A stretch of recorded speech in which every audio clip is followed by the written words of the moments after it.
लोकसभा निवडणुकीमध्ये 14 मतदारसंघांमध्ये व्होट जिहाद झाला असा दावा उपमुख्यमंत्री देवेंद्र फडणवीस यांनी कोल्हापूरमध्ये केलाय आणि यावरून काँग्रेसचे प्रदेशाध्यक्ष नाना पटोले यांनी फडणवीसांवरती हल्लाबोल करत जाहीर माफी मागावी अशी मागणी केली आहे। व्होट जिहाद हा शब्द वापरून फडणवीसांनी समतेच्या मूल्यांचा अपमान केल्याचं पटोले यांनी म्हटलंय।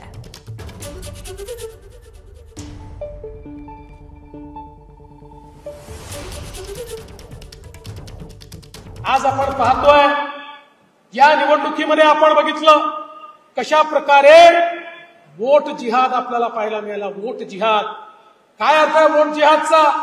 वोट जिहादचा अर्थ आहे, एकच साधं उदाहरण सांगतो, धुळ्यासारखी जागा ज्या जागेवर 6 विधानसभेपैकी 5 विधानसभेमध्ये 1,90,000 मतांनी पुढे असलेला उमेदवार केवळ मालेगाव मध्य या एकाच विधानसभेत 1,94,000 मतांनी मागे जातो आणि 4,000 मतांनी निवडणूक हारतो।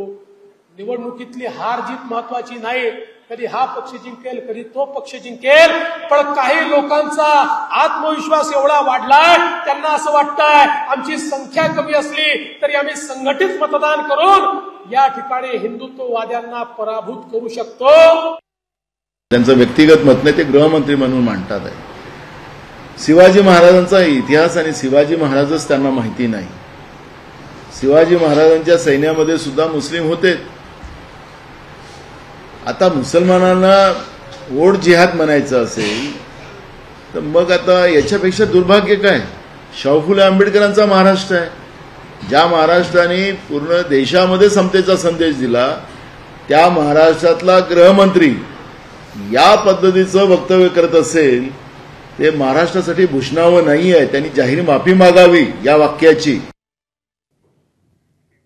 दरम्यान फडणवीसांनी वारंवार उल्लेख केलेल्या जिहादवरती विरोधी पक्षनेते विजय वडेट्टीवार यांनी काय प्रतिक्रिया दिली आहे बघूयात।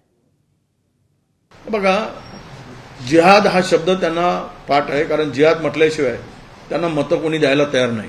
भाजपाला जिहाद, मस्जिद, हिंदू मुसलमान, भारत पाकिस्तान हे म्हणावंच लागतं। हे म्हटल्याशिवाय त्यांना मतं मिळू शकत नाही। त्यांच्या डिपॉझिट गोल होतील हे जर 4 शब्द वगळले तर डिपॉझिट जाईल त्यांची। हे 4 शब्द वगळून दाखवा म्हणा, लव जिहाद, जिहाद,